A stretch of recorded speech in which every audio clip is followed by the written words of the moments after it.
Oh man, I love that intro. Hey, what's up, guys? How's everybody doing? This is RossonARI TV. How's everybody? Today we have a great guest, guys, all the way from Manchester United, Adam Matic, joining us today. How you doing, Adam? How's everything? Good, mate. How's it going, guys? Hope you're all well. Back again, 2 days in a row, talking United, Milan. Love it. Yes. Yesterday we had a great live with Adam. We were on Adam Matic TV on his channel, and he hosted us. We had a great discussion about this game. So today we're glad to have you on our. We're glad to. Yesterday we were at Old Trafford. Today we're at San Siro, just like the two legs. So Adam, yesterday you met me and Yesterday you met me and Lyre. Today I want you to meet Ari. Ari is the main guy here at the channel. And Aaron. So nice to meet you guys. How's it going, Mr. Matic? Yeah, nice to meet you, fellas. Mr. Matic? Is it Matic or Matic? How do you pronounce it? As in the man Matic. It's like my stage name. I got given it, and then it stuck, so I've just rolled with it. I like it, man. I like the channel name too, Adam Matic TV. How long ago did you start? I've been going now around about 2 years on mine. My channel was built around match day, going away, home, traveling around, vlogging, covering inside the stadium, outside, getting some opinions, mixing in with different fans. Away days were obviously best because it's the full journey, traveling around with my son mainly all the time, all up and down the country. And then COVID hit and it turned into a mainstream stream live, and that's all we had left. So it will hopefully be back next season to its fullest. I was called Madrid United at first, but I've changed that to Adam Matic TV because I want to make it more personal, more about me as well, not just another channel out there, because there's plenty of them. I do different things as well, so I want to be a bit more personal, a few more vlogs, basically preparing for real football and real vlogging to come back. Hell yeah. I love it. All right, so I'll get right into it with just a starting statement. You know, there's too many similarities over here with Manchester United and AC Milan coming to face each other. First of all, both clubs are Reds. Second of all, both clubs have an ugly blue cousin. You are pretty much the only Manchester team, and we are the only Milan team that matters to the rest of Europe.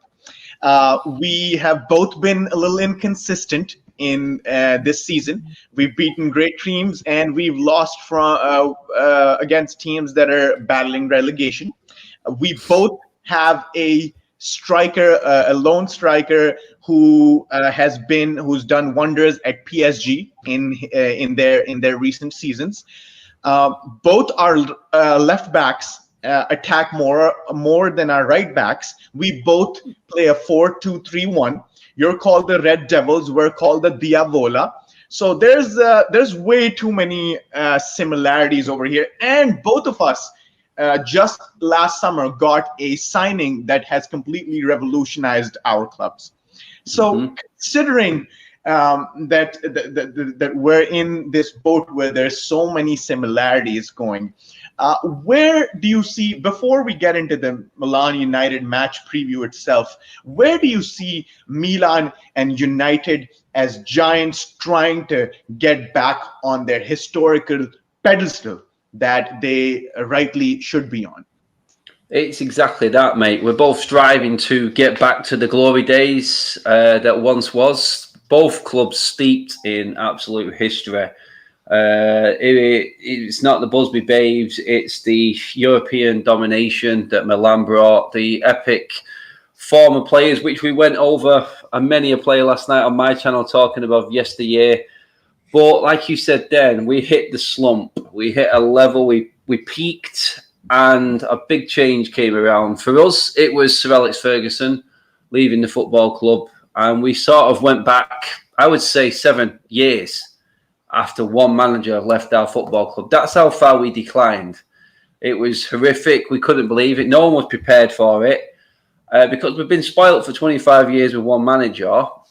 It was hard to take. It was a lot of United fans have only seen or only ever watched Manchester United under Sir Alex Ferguson. So for us to adapt to a new manager, it was tough for everybody, and we didn't know how to take it. And I never thought I'd see Manchester United fans calling for a manager's head.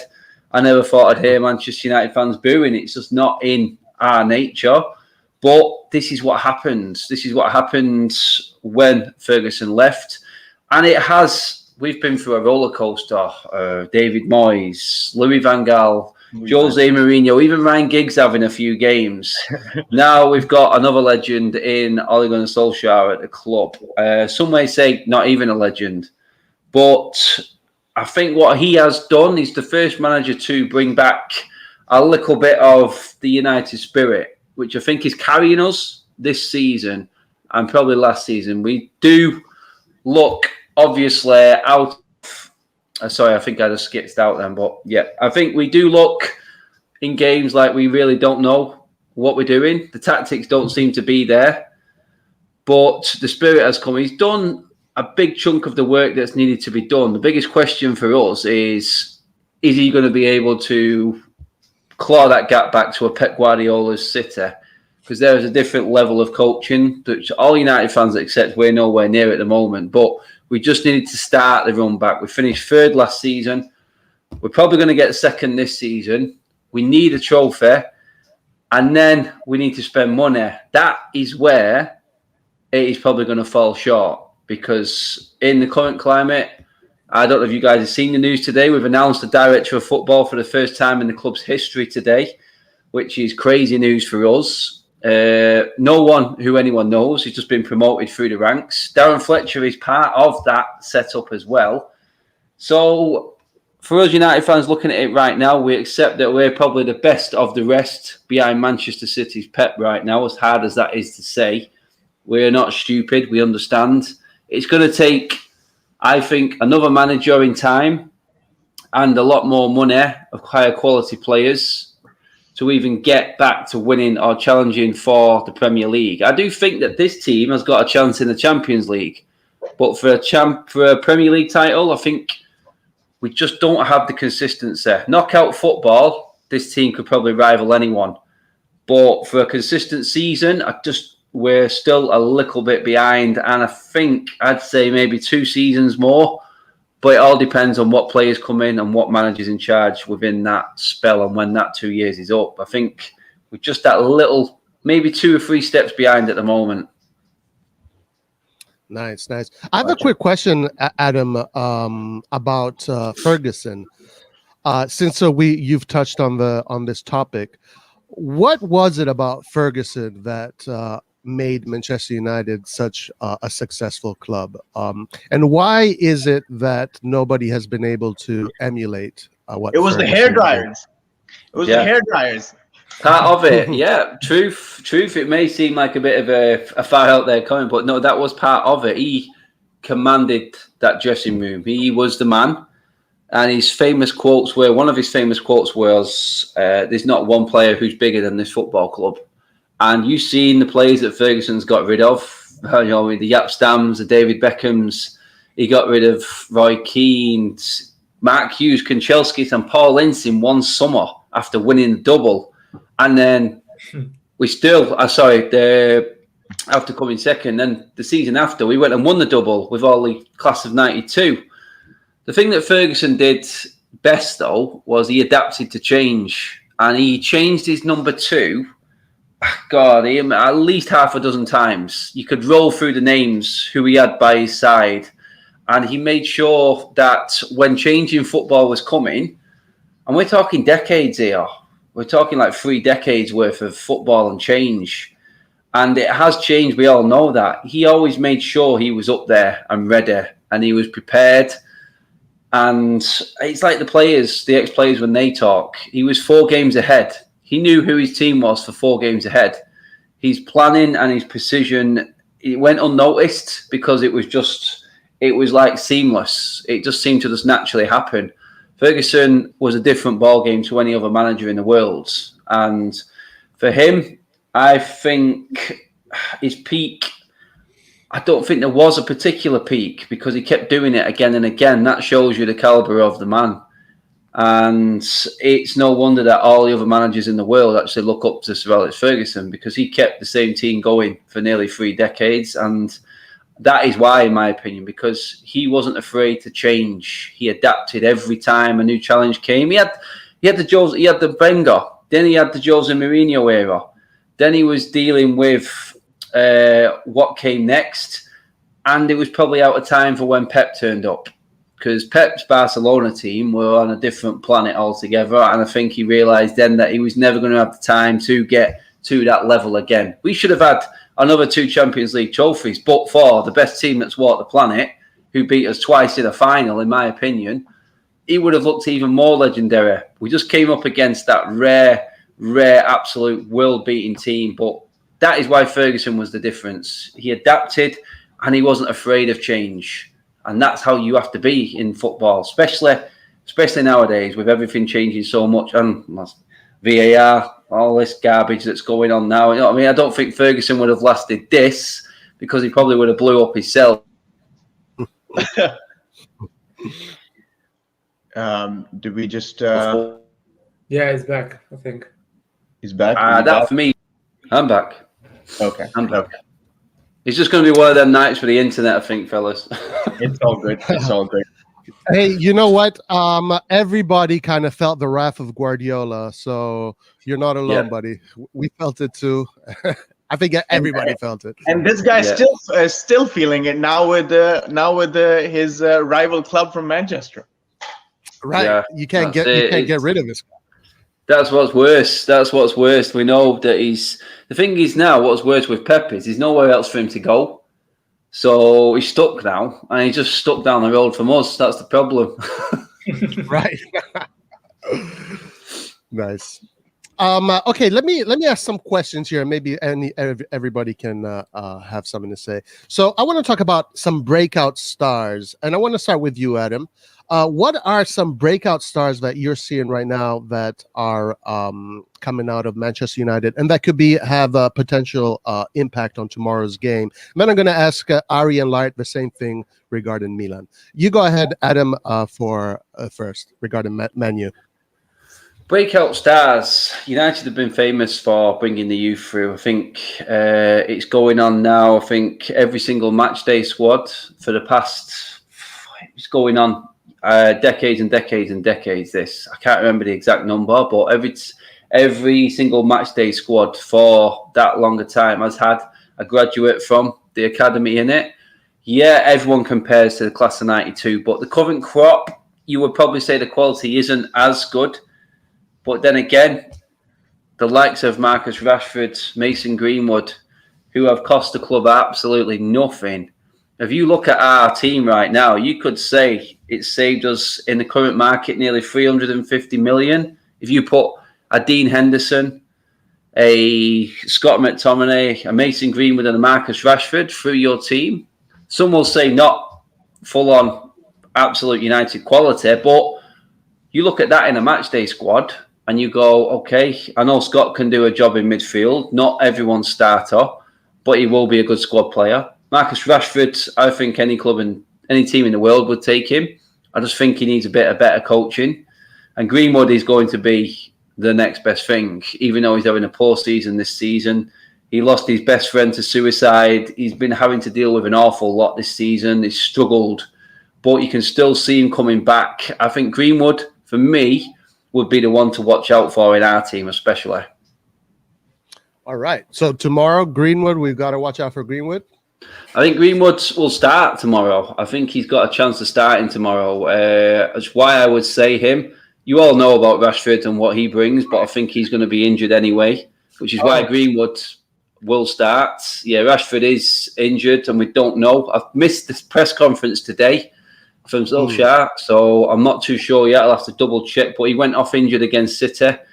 So there's not been much talk about what the severity of the injury is yet. So we will see. But Greenwood, I think, will definitely start, and he's overdue. I think tomorrow's the day. You know what? I won't put it past him scoring an hat-trick tomorrow. Oh, right. wow. Just winding you up. All Just winding you all right. Ari. Okay, Correct go me ahead, if I'm Ari. wrong. Does Rashford play on the left? He does. He does. Okay, so we're talking about Rashford versus Davide Calabria, who is a very dear friend of mine. Some people like to say that I proclaim this, and it's not a fact, but it is, and I will prove it one day. Davide Calabria, Mr. Matic, has had a great. He is one of those players who's had the best redemption arcs that you can possibly imagine, because he went from the dartboard of all AC Milan fans from summer of 2019. Everyone was gunning for him. This guy almost had half his bags packed. And then Stefano Pioli comes in, and Zlatan Ibrahimovic comes in, and somehow Davide Calabria, our right back, has turned his defensive and offensive abilities, and I think the whole red and black nation will agree with me on this. He's turned them completely around and is a pivotal part of the system. We used to say Theo Hernandez on the left is, arguably one of the best fullbacks of Europe, but now we have just as good an argument on the right side, where we have Davide Calabria, who not only has a good defensive and attacking outlook on the game, but also has Pierre Kalulu to give him some competition to stay and elevate and keep his game high on the ceiling. And so I'm really excited on whether Rashford plays or not, whoever's on that left side, because that battle with Calabria is going to be a big one. And I'm really excited. So Calabria is my breakout star, by the way, along with Tonali. I think Tonali, we would also agree, has been, we all expected big things from him, but I think we've all seen a myriad of wonder kids fail. We've seen too many of them get hyped up, millions of views on YouTube for their dribbling skills or something. And then 1 or 2 seasons on, be it injuries or just them not being able to maintain that quality, they fail. But I think Tonali is going to be one of the wonder kids to watch out for, and he's going to stay a very pivotal part of Milan for years and years to come, because he's an AC Milan fan too. So I don't think he wants to leave if offered a good contract from elsewhere. And both those players are playing tomorrow, so hopefully they will they'll put in a good shift and show their worth in Europe. Laert, what about you? Do you have any breakout stars that you would like to warn the Manchester United fans about?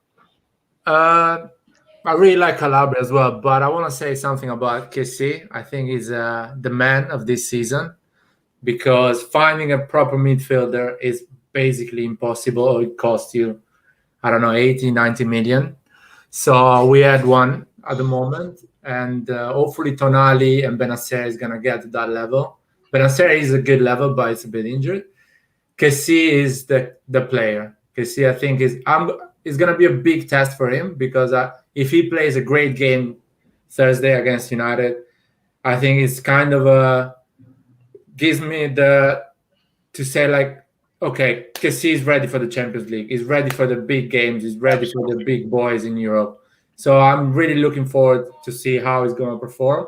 And I want to see how United fans are going to react to that player, because everyone is talking about Kessie going to a big club in a few years, maybe United, maybe Chelsea. Everyone is kind of flirting with him. But tomorrow it's going to be the real test to see if he's ready for those big games. So I'm looking forward to see that. Do you feel like, on that note there then, Larry, mate, I mean, do you feel like, is there anything that Italian football can do to get its appeal back? Could you say United, a big club there then? And let's not get it wrong, AC Milan are huge. The trophies you guys have won, like we said before, the history and everything like that. Is there anything else that Italian football can do to bring back that sort of title of, this is where you need to be? You know what I mean? It moved from the Premier League to La Liga. Is it going to go back to Serie A, do you reckon? I think when each football team is going to have their own stadium, I think the leadership is going That to is come big, back that, to the isn't Serie A. it? How is that? Where is that actually at? Is that in the pipeline that now? Yes, basically the San Siro Stadium project is almost, not the San Siro, the new stadium is almost, is basically approved. And they say in 3 years it's going to be ready. And all the small teams are building their own stadium as well. And TV rights are growing a lot. So Yeah. Serie A is going to sell TV rights even higher than the previous year. So I think that the gap is on the big players. So if AC Milan, Inter, and Juventus buy big players, I think we can come back as a league quite appealing. And they need to switch that thing. In Serie A, everyone speaks Italian. Even the content around the Serie A is in Italian. So they need to make it a bit more international, more English, more so all the world understands what they are doing, because no one understands what's going on in Serie A if you don't speak Italian. It's really Well, that's hard. what RossonARI TV is for, right? Yeah, that's why we're here to give you some information on what's going on.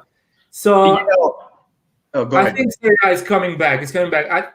Premier League is insane. I mean, it's insane. The show and the money around the marketing is another level. I mean, if you think Manchester United has 140 million subscribers on social medias, that's insane. That's a big club. They make money just. The money advantage sometimes almost sounds unfair to me. Here's an example: the 20th team in the Premier League gets the amount of TV, the money from TV revenue as the 5th team in the Italian Serie A. One of the the teams that are competing for the Champions League spots, which makes it all the more important for Milan to come back to the Champions League. Adam, our teams kind of fell from their perch at the same time, but yours, they've hung on to the top of the mountain just a little. They've at least tried to hang on, while Milan has just taken a cliff dive for the past 6 years. And so getting into the Champions League is so important for us, because at the end of the day, in today's football, I think everyone agrees on this. The money is, yes, you can build a team of wonder kids, and you can be without the money. But what's going to happen in the end when a richer club offers your players more money? So we have to be in the Champions League to compete again on these fronts and to be able to buy players. You nailed it then. You absolutely nailed it then by what you said, because up in Manchester, we've had to deal with the north-south divide of the lifestyle being better down in London. And Lared's down there, I know that. But it's a talk, the divide, and it's just good to see that the north, and especially the northwest, where we are of England, is absolutely dominating the league right now. Yeah, Liverpool have dropped off completely this season, but it's United, it's City, it's Liverpool, and the London teams are taking a bit of a smack at the moment. But that really does matter on a player's signature. It really does. That lifestyle down in the Chelsea isn't the same as what it would be in a Manchester area. Don't get me wrong, Manchester is up and coming and he's becoming huge, but it's never going to be a London.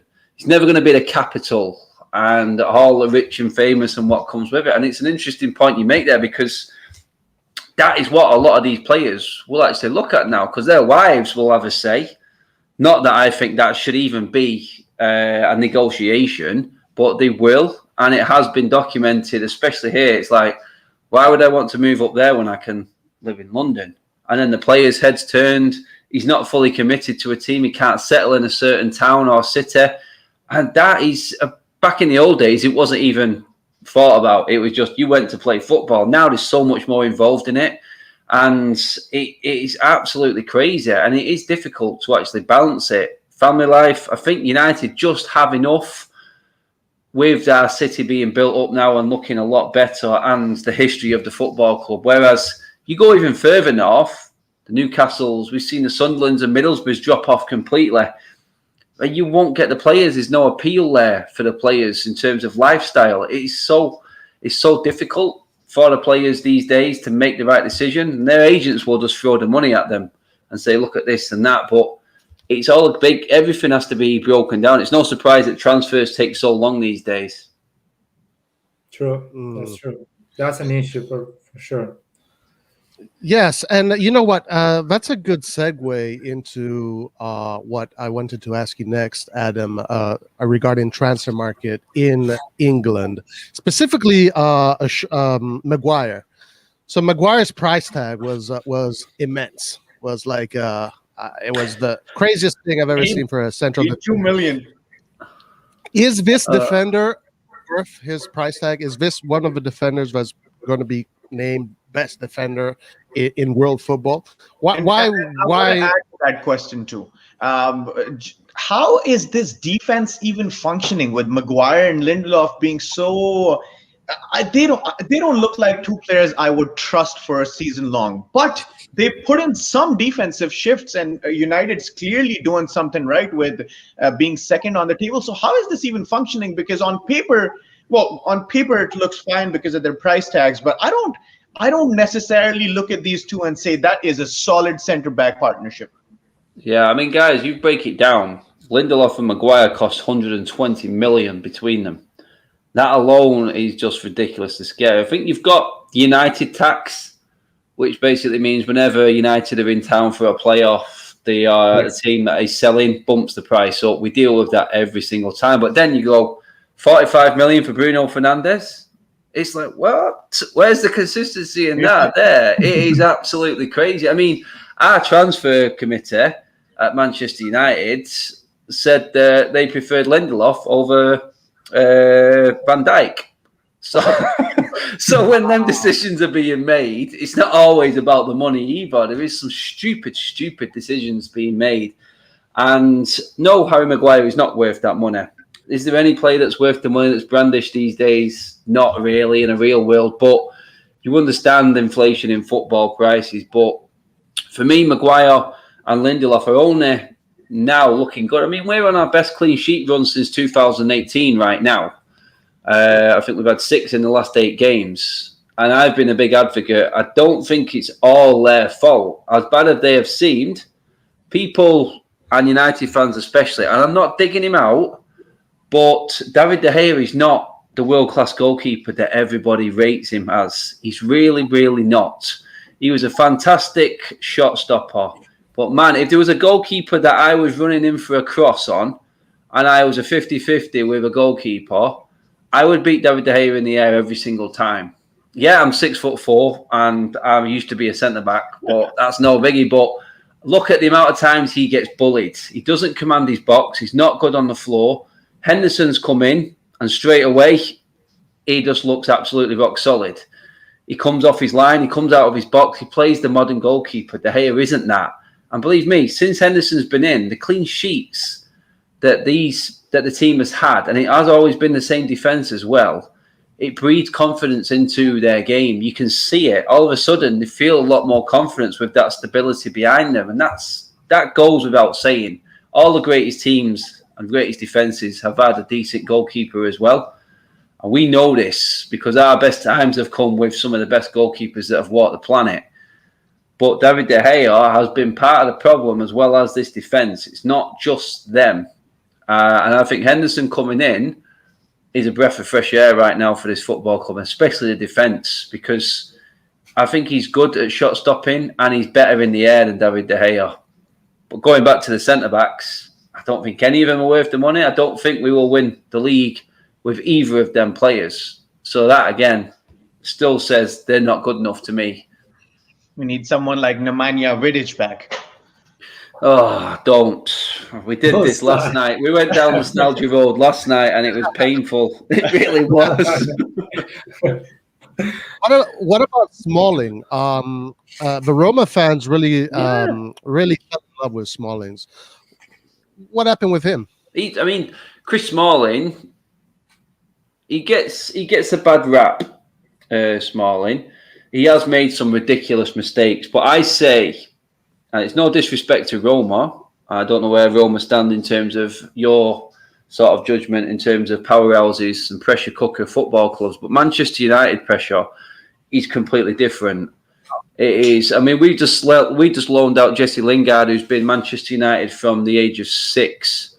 Never known any other football club. He's gone to West Ham for 10 minutes and he looks like a world beater again. The pressure at United to succeed is incredible. You guys will know this. When you step out at a big club, the expectation levels change games. Chris Smalling was always very quick. He was always brilliant at defending, which I think suited the Italian league. Because I think you guys do appreciate a really good defender. But you put the ball at his feet and you will see him turn into Bambi on ice. He does. He doesn't have that Premier League pedigree in terms of what a defender also needs to have in his locker, which is now part of attacking. He starts the move. He has to be able to carry the ball. Smalling can't carry the ball, but the man can defend. He wins the ball, I would say 9 times out of 10 in the air, and he's a very good. His positional sense is very, very good. And a lot of United fans would have accepted him back ahead of Maguire. I'm not going to lie about that. There's an awful lot. But I think Solskjaer had made his mind up, and he's very stubborn. He spent all this money on Maguire. He will make it work, which is why Maguire never misses a game. But Smalling, he's probably still better than 3 or 4 of our defenders that are at the club now. Guys, both of our teams have players, have young ragazzi who will really benefit in terms of their confidence and morale and their potential to do good in the future. They're going to really benefit from a trophy. I know United is in contention for the Europa League and the FA Cup. We're not going to count the league right now just because of Guardiola's lead. And Milan's in contention for the Europa League. We've been knocked out of the Coppa Italia.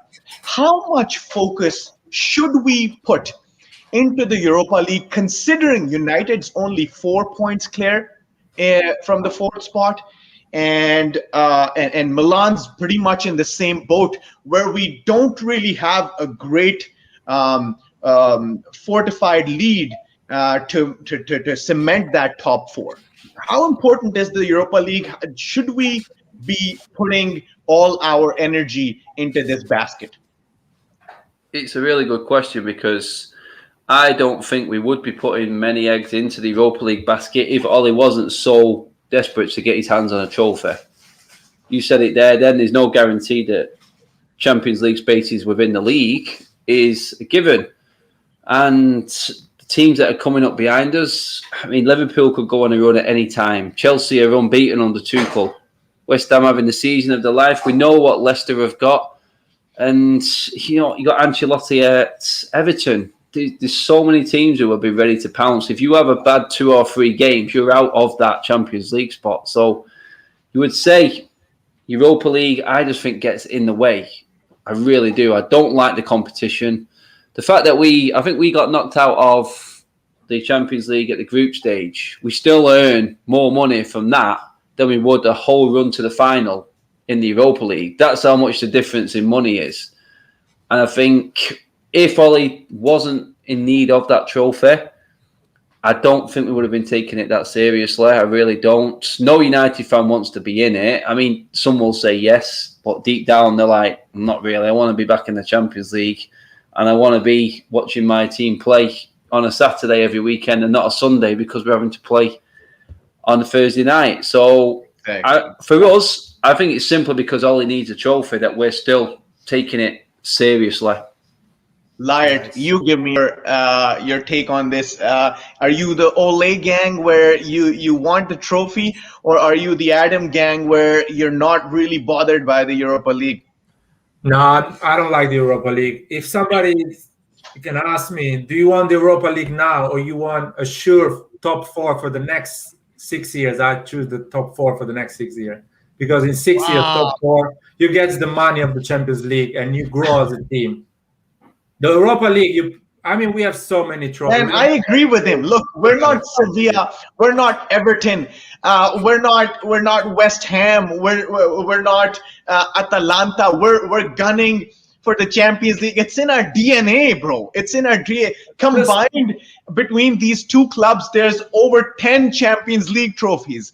Like, why do we have to give a flying F about the Europa League? I do not understand. There's not even too much money in it, as far as I've seen in terms of the numbers. Like, why put in so much energy by a squad that doesn't even have too much depth to go deep in three competitions? Roy, what's your argument to support putting energy into the Europa League? I love football, and I love seeing Milan play against big European opposition, whether it's in the European League or whether it's in the Champions League. So for me, I don't really care so much. I'm aware that Champions League is where we should be and where all the big teams want to be. But right now, we got to go with what we have. Right now, Milan is in the Europa League, so I'm super gung-ho for Milan trying to win the Europa League. I'm not snubbing the competition. And I think my personal opinion is that I think, especially more so for Milan than Manchester United, I think Manchester United, they won a Europa League two years ago, right? Yes, with Zlatan. So Manchester United has already gone through this path. They, as they're building, they won the Europa League, and now, this year wasn't so great in the Champions League, but they're building a good foundation to compete in the Champions League. And Milan, hold on, sorry, let me just finish. But Milan now is going through that same path. And I think Europa League, not just for the players, but for the management, for the directors, for the team, is just good practice. It's a good practice to see where we're going to be next year. Let me tell you something real quick, all right? You want to go deep into this competition? You just mentioned United's run into the Europa League. Adam, tell us what United's league position was in that season when they qualified to the Champions League because of the Europa League. What was the league? Yeah, we was down in 6th, mate. Exactly. So that's what happens if you want to go that deep and risk the top. Imagine losing that final. What a failure. Exactly. If they lost that finally, they're not in the Champions League. You want to go that route, or you want to go the route where you're getting 4 chances of making it to the Champions League. Guys, when you play football, you don't play football thinking, what happens if we lose? You play football thinking, what will happen if we win? That's what you do. Roy, but who is managing the club is not playing. They need to think those stuff. Because money and people in the stadium, they need to come next season. And they're not coming because you lost the final of UEFA. Roy, let's hit the rest of the topics so then we can take some audience questions at the end. Okay, actually, I have a question here that from Dayam here, but I want to ask Laird and then maybe even Adam and Ari if you want to answer, since it is something that Laird, you live in London, so probably you know better. Can you talk about the similarities between Pioli and Ole? And maybe, Laird, you go ahead. What do you think? Are there similarities? No, I think first of all, Ole is a legend. He gave the Champions League to them in 2 minutes. So they kind of own something to Ole. And it's a bit of a dangerous situation because even if he doesn't perform, they feel like, oh, we own something to this guy. So they cannot really fire him or really make the right decision for the club because they own something to Ole. AC Milan doesn't own anything to Pioli. Pioli is doing a great job. They keep him. Pioli is going to do a bad job, is not going to perform, they're going to fire him and get another one. So it's a different situation. And Pioli is he has more expertise than Ole, in my opinion. He's been managing a lot of teams like AC Milan is now. So with average and mediocre players. Ole never managed big players, unfortunately. So he's in that position when he's managing a big club with big names. He's struggling with Pogba. He's struggling with Maguire. He's struggling with a lot of big names and big money, I think. Before I get into my Ole argument, this guy says, is that Aaron Ramsey at the top right? But for the Serie A fans, I have a better comparison. Doesn't he look a little bit like Christoph Piontek? I have been. I'm seeing more of Christoph Piontek than Aaron Ramsey. I've been compared to so many players. It's ridiculous. I have a book on players I've been compared to. I think Carrick and Matic are the two United ones. Carrick, Carrick, especially when the beard grows out, I get a lot of Carrick. Matic, for namesake, I got that constantly. That was like the mainstay. But Aaron Ramsey, I don't know about that. I think it might be the hair tonight. I think that's what it is, to be honest. The flatter hair. I'll have to just spike it up again just to mix it up. Then you can think of another player. Yeah. Roy, to get back to Ole and Pioli, Lair talked a little bit about the historical perspective of these managers. I'll talk tactics. Now, they both use the same formation, 4-2-3-1. So I'll put it back to Adam and Roy, you guys. What's the difference between the 4-2-3-1? Are both playing a very similar 4-2-3-1 in terms of a deep lying defense or a high line, or where's the difference here? Where do you see players unlocking this gridlock that we're about to potentially see tomorrow with the same exact formations? I think it comes down to Ollie plays this formation because it's the only one that suits the players that he wants out on the pitch. I think the double pivot in the two protects the defence more, which we all know we just spoke about was weak. I don't think we've got any problem at all at fullback. In terms of Luke Shaw and Aaron Wan-Bissaka, it's absolutely rock solid.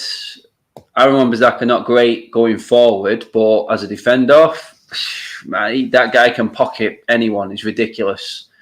Shaw is the best left back in England right now. And then going into, he likes to give that free roll sort of to Bruno, hovering around in between the double pivot around the 10 position, the 10-8. And Bruno's had a lot more success recently in dropping off a lot deeper. He's been able to contribute a bit more because our double pivot midfield can't pass the ball. So he struggled to get in the game because there's the link from defence to the holding midfielders. Then it's Bruno next in line. When you've got McTominay and Fred in that double pivot, then you struggle to get the ball to Bruno and his game goes. So Ollie's stuck in between trying to make the most of the forward line. But unless Pogba's fit and can also play in that sort of holding role, then he struggles to get his lethal weapon in Bruno into the game. And then if Bruno's in the game, the front three come alive. But if you take Bruno out of it, the front three are non-existent. The supply line is just there's nothing there. So Ollie's stuck in between his players that he needs to make this formation work. It's less of a tactic or tactical formation for Ollie. I think it's more of a what suits the players best. And right now, especially with the defence the way it is, we're always getting that double pivot, and it's always a two-man defensive midfield in front of them. And you would say he's tried to let Fred go forward at times to try and influence in the final third. He's crap. He can't do it. He's useless when he goes over the halfway line. He can't do it, and it comes down. This formation works spectacularly well when you've got brilliant players in it. But right now, it could be a bit better. It works well against good teams because none of the best teams in this country have scored a goal in the league against us this season. You talked about the defence before. It's not all about the defence. It's about that double pivot and that extra protection. That's what stopped City playing. And we had the pace on the break and we took our chances against City. That's what that formation means to us.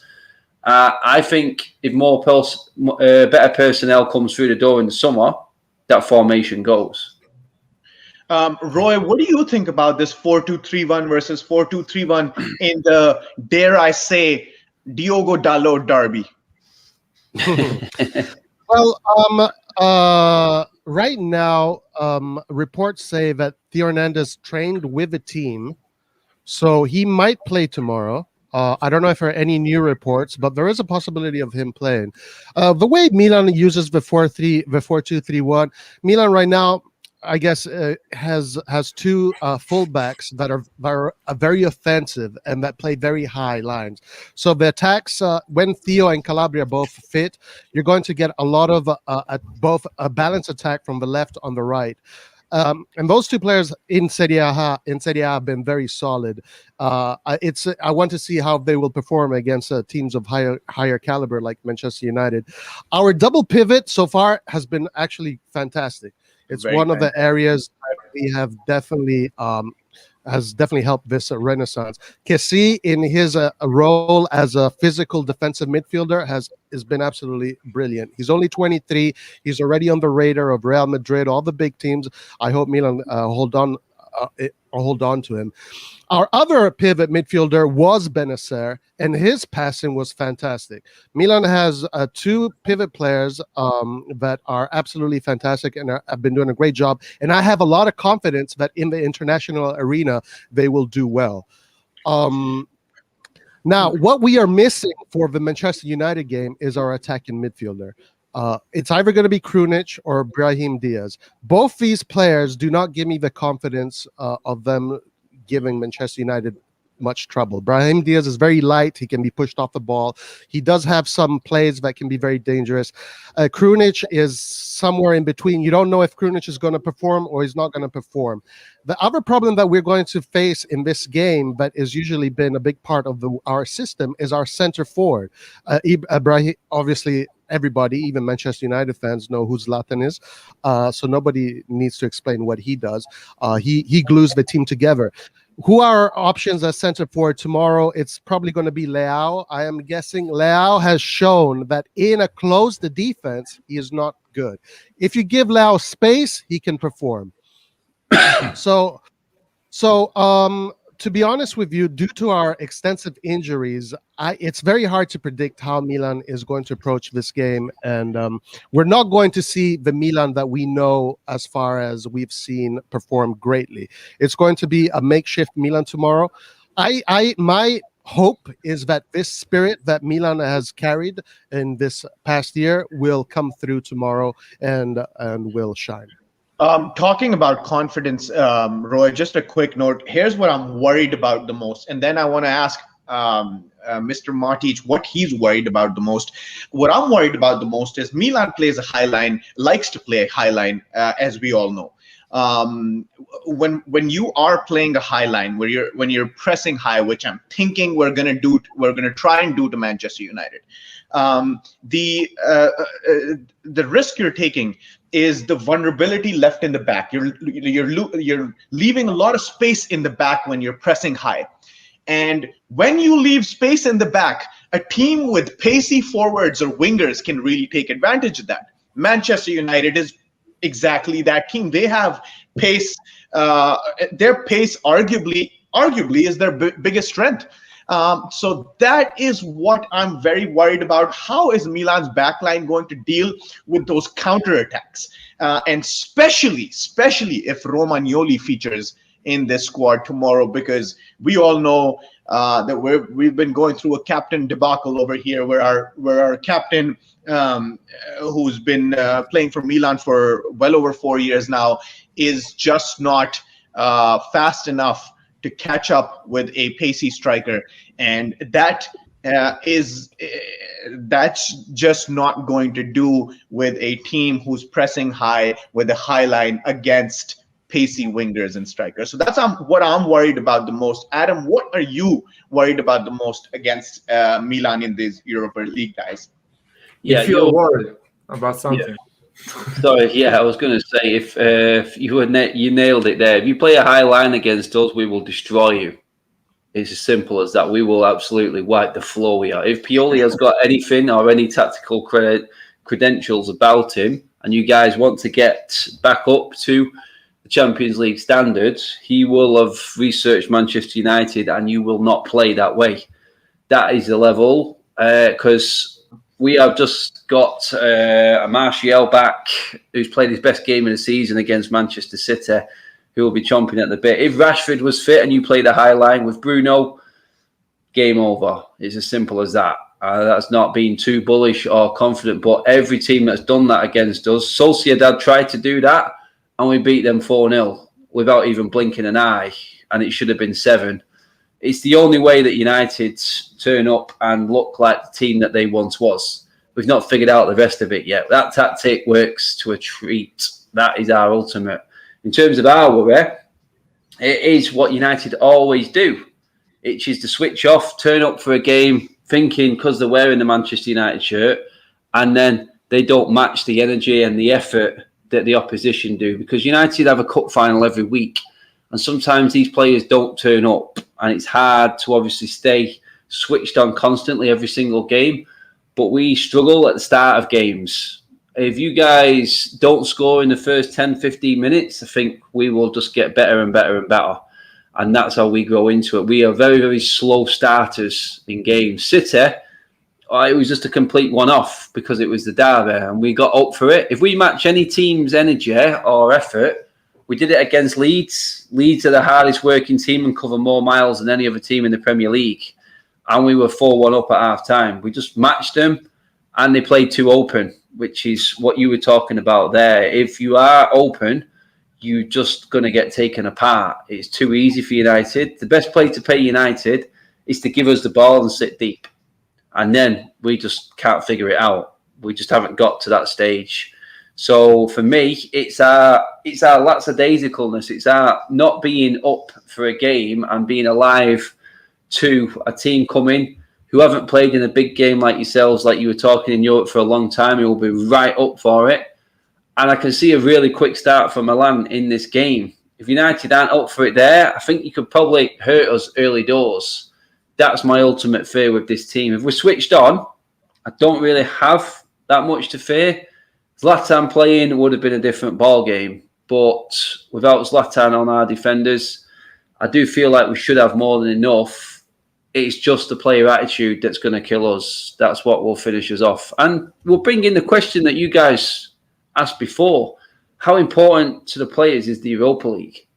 If they turn up thinking we can just have a kick around and play some expansive football, then you could have our asses handed to us. There's no doubt about it. It does fall down to that. But it's the Premier League. It's a big game.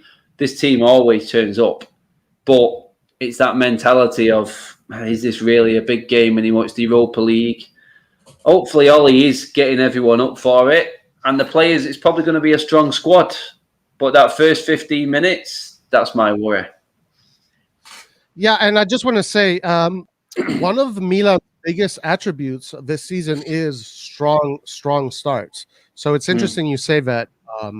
That could play an advantage to us because a lot of Milan. Yeah, go ahead. It will do, mate. You're right. Milan's a lot has been scoring a lot of goals in the first minutes. Actually, this season they scored the quickest goal in Serie A history. So there's all 5 leagues, I think. The quickest goal in all 5 leagues. Yeah, in all leagues. So it is something, but I agree with you. If we play a high line, we could have hell to pay. We have to be very careful tomorrow. It has to be a very careful game, for sure. Absolutely. Do we have any questions down there? I have a question for Adam and for whoever wants to answer it. I want to talk about Pogba, I spelled that wrong, and Cavani. These two players are superstars, in my opinion. One won the World Cup, and we saw him in Italy. He demolished many teams in Italy. Cavani the same. How big has this loss been for Manchester United this season? Because these players, especially Pogba, has been out most of the season, right? He had the controversy of Pogba too with the management. Speak about that too, if you want.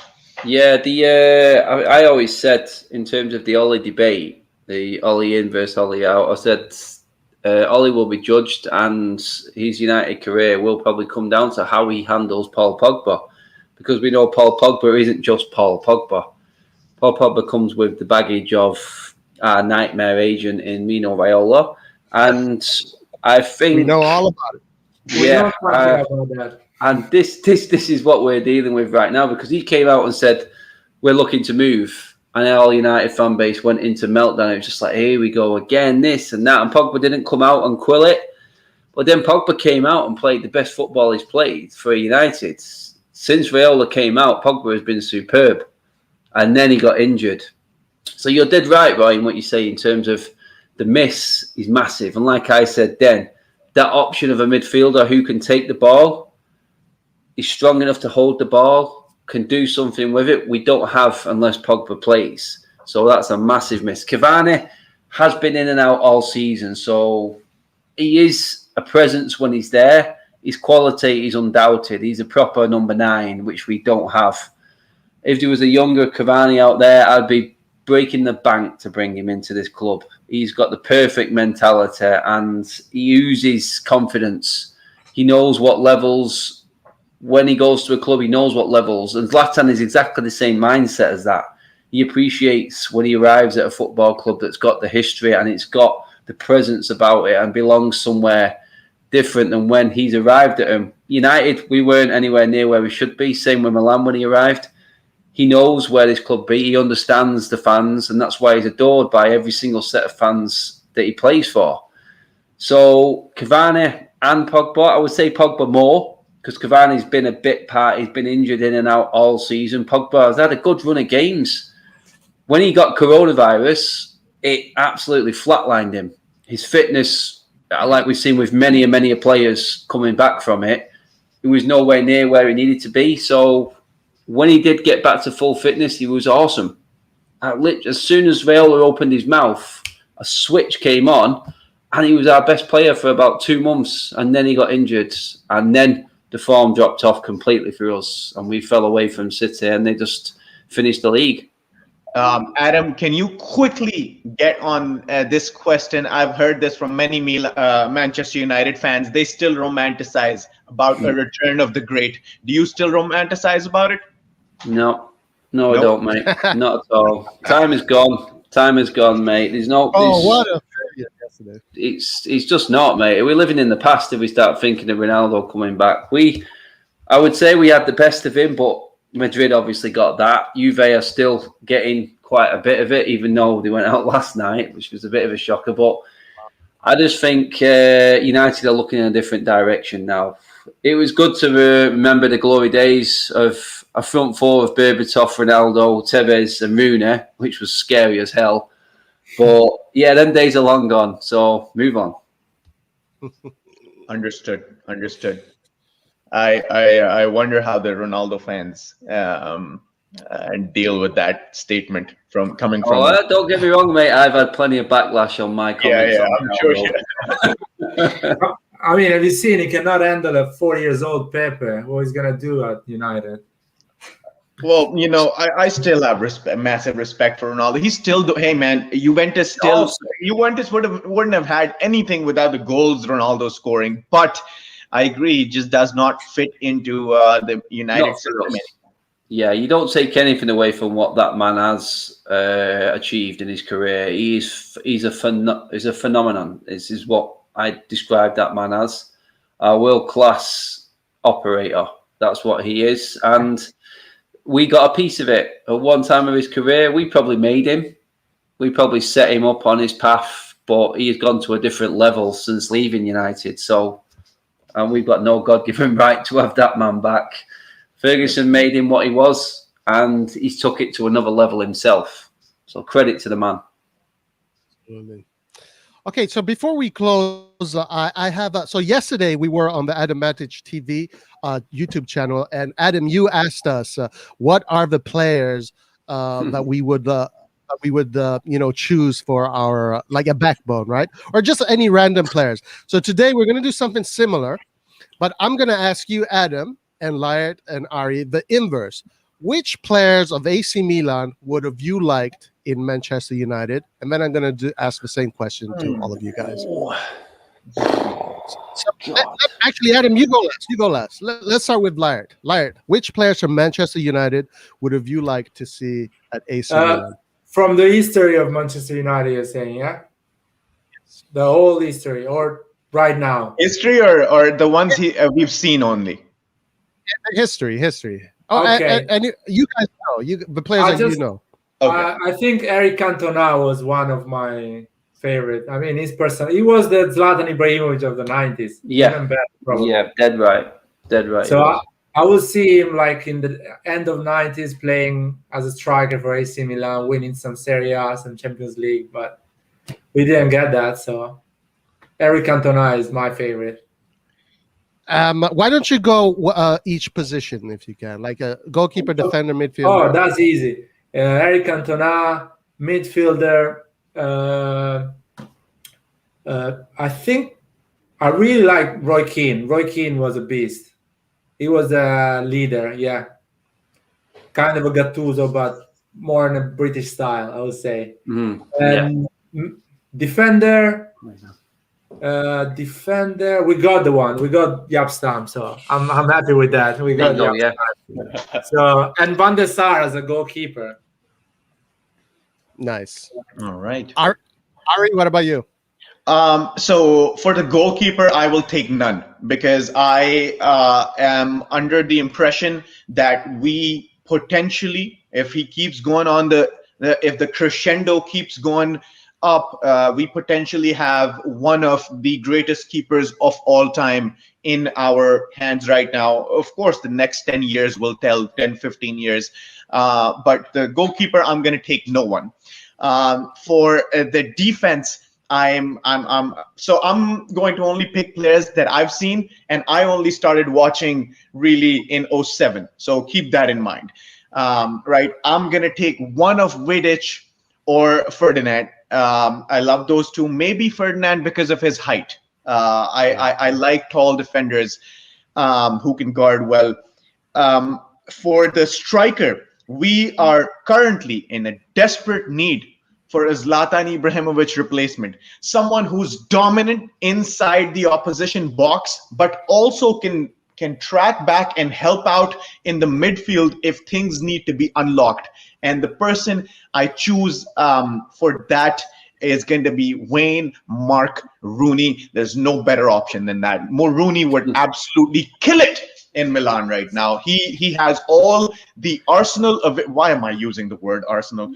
He has all the players available to him to help him out score goals, and also he has the tactical ability to just drop back in midfield and unlock passages of play if things are stuck back there. All right, I'll go really fast. I have my players. So Schmeichel was a goalkeeper, was a phenomenal goalkeeper, and I would have loved to see him at AC Milan.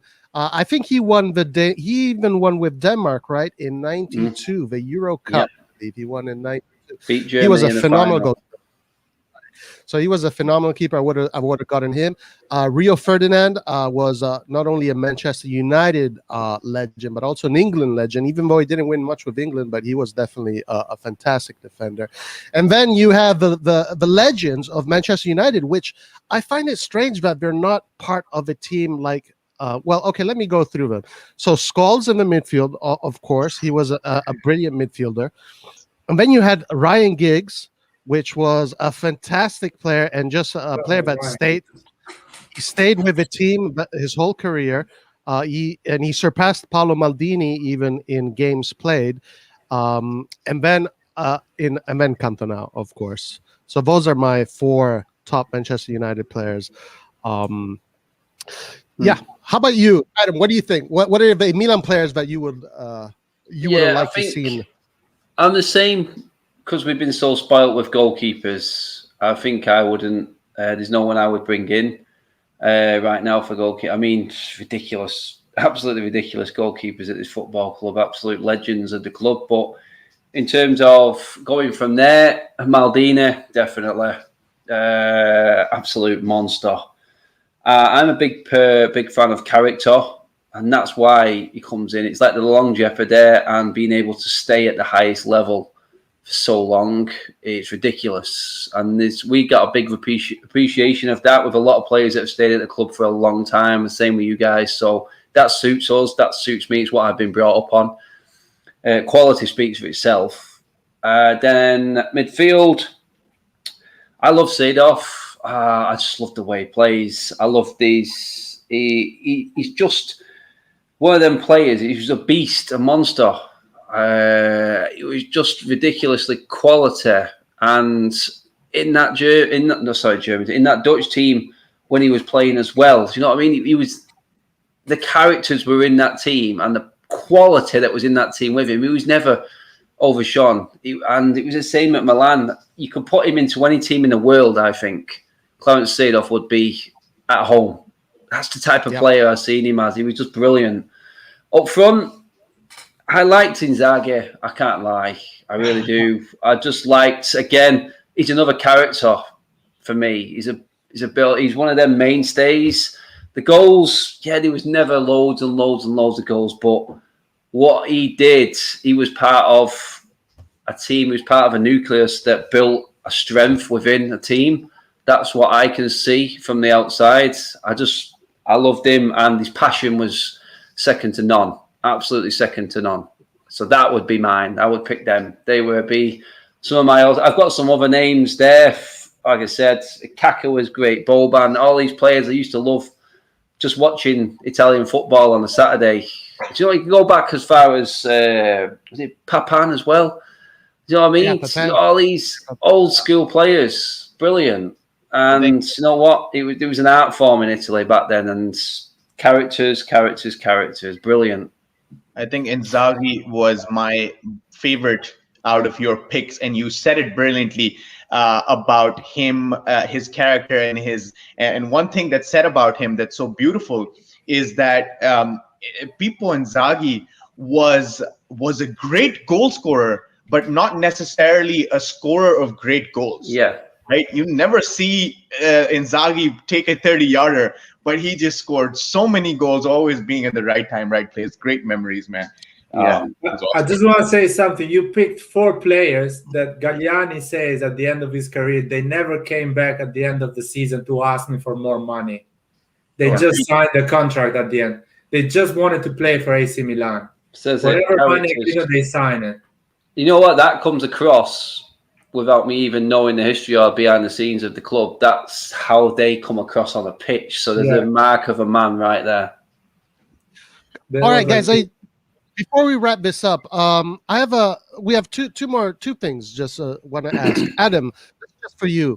One of Milan's biggest attributes to this renaissance is having Maldini as a technical director, and just young players being very fascinated by the idea of working with Maldini. Manchester United also has these legendary players that we have spoken about. Why is it that a player like Ryan Giggs, specifically Ryan Giggs, doesn't have a similar role in Manchester United? Well, right now, the personal reasons off the pitch, pretty much, I have a reason he wasn't because of his misdemeanors. Yeah, it's not a good time for Ryan Giggs right now. So no, this is the thing. This is what we are doing now. We see in terms of our ex-players. Nicky Butt is part of it. Obviously, Darren Fletcher's come back into it as well right now. And a lot of these players old players are ambassadors as well now. And I look at people like Edwin van der Sar doing the job he's doing at AC Milan, very similar to what you said there in terms of Maldini. He just understands the football club, and in the right role, it can work. But I think you can take it too far by giving too many jobs for the sake of them being ex-United players. But I think if you get it right and he's got enough about him, and like we said, we talked about players before being leaders and characters. It has to be that character to do a job of the higher role at the club. It's not just about what they did on the pitch. They have to have something about them professionally as well. Nice. Okay, guys, last question for everybody. Are you guys ready? Prediction? Here it is. What are your predictions for tomorrow? Larry, you go first. So I Adam, think you AC Milan is going to play high press with the high defense because Tomori is playing. And I think Manchester United is going to win 2-1 that game tomorrow. Wow. Damn. I think. Go ahead. I think, the fans realize the importance of this game. If I may, if you consider the stature and history, this is the biggest game in Europe this month, including the Champions League games. Just considering the history of the clubs. So the history is signified by the fans chanting and being loud in your stadium. And because United doesn't have that Stretford end at their corner screaming and feeling that United Milan enthusiasm again, I don't think they're going to take the win. I think Milan takes it in Manchester 2-1.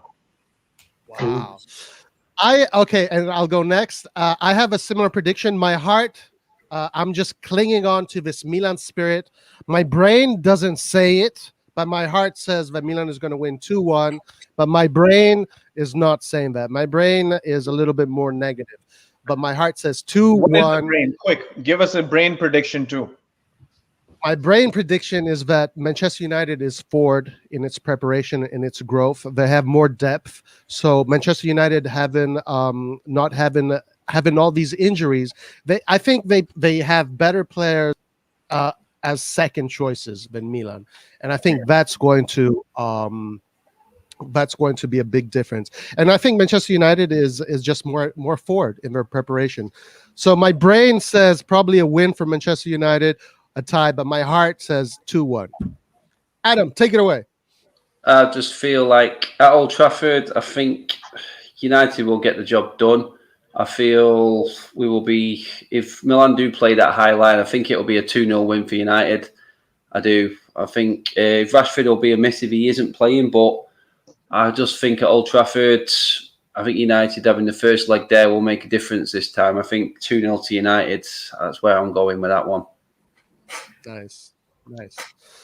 Well, all right, guys. So this was an excellent live. Thank you so much, Adam, for being here with us, and thank you so much for having us on your show yesterday. Anytime, mate. Wish you the best of luck with the rest of the season. Hopefully, we're going to see you again. I'm sure. We'll be in touch. Forza Milan and glory Man United. Adam, we will do this again when we face each other in the Champions League next year. Yes, sir. Yes, guys, brilliant.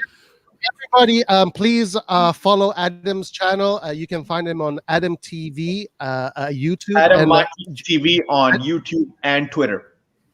Right, and Adam Matic at YouTube. Yes. Thank you so much, Adam. Guys, Lyot, thank you so much for your comments and your participation. Ari, thank you. Guys, tomorrow is going to be an epic game. So let's wish for the best. We are doing a live watch along tomorrow, so stay tuned for that and come join us if you want better commentary than the ESPN commentators. All right. Ciao, everybody. Ciao. Cheers, guys. Thank you very much.